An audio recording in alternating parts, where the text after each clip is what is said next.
जुलाई को कोर्ट ने शिबू सोरेन को भगोड़ा घोषित कर दिया, जबकि वो उस वक्त भी केंद्र में मंत्री थे। सदन में खूब हंगामा हुआ और फिर शिबू सोरेन ने बेटे हेमंत सोरेन के हाथ इस्तीफा भिजवाया, कोर्ट में सरेंडर किया और जेल चले गए।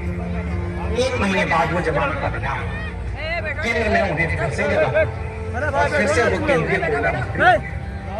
लेकिन कहानी यहीं खत्म नहीं हुई और ना ही खत्म हुए मुकदमे।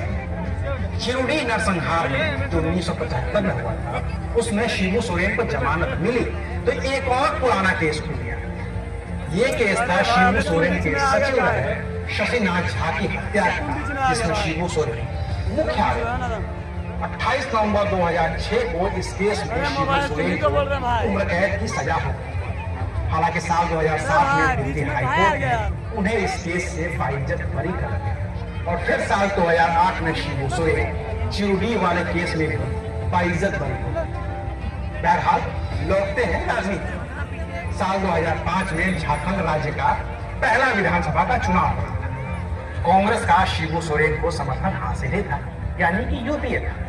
2005 के चुनाव में जीतकर शिबू सोरेन पहली बार झारखंड के मुख्यमंत्री बने, लेकिन 9 दिनों में ही उन्हें इस्तीफा देना पड़ गया क्योंकि बहुमत साबित नहीं करता। दूसरी बार 2008 में वो फिर से मुख्यमंत्री बने, लेकिन तब वो विधायक नहीं थे, तो उन्हें मुख्यमंत्री बनने के 6 महीने के अंदर अंदर विधानसभा का चुनाव जीतना था, विधायक बनना। लेकिन उनका कोई भी विधायक सीट छोड़ने को तैयार नहीं। आखिर में मुंडा बहुल एक सीट, तमाड़ सीट पर उपचुनाव करवाया गया, लेकिन शिबू सोरेन वो चुनाव करीब 9000 वोट से हार गए और फिर उन्हें मुख्यमंत्री के पद से इस्तीफा देना पड़ा। हालांकि 2009 के लोकसभा चुनाव में वो दुमका से फिर से सांसद बन गए।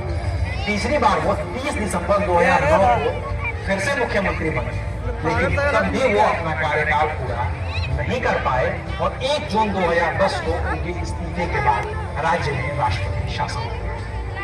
लेकिन इसके बाद से शिबू सोरेन राजनीति के नेपथ्य में ही रहे। 2014 में दुमका से जीतने के बाद 2019 में भी वो चुनाव जीते थे, लेकिन उनका शरीर उन्हें सक्रिय रहने की इजाजत नहीं देता।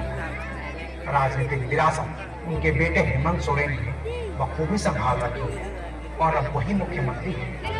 पहले भी मुख्यमंत्री रह चुके हैं, लेकिन पिता के निधन ने उनके जीवन में शून्य पैदा कर दिया है, जिसकी भरपाई अब हेमंत के जीवन में तो नहीं हो पाएगी। लेकिन एक शून्य झारखंड में भी पैदा हुआ है, जिसकी भरपाई करना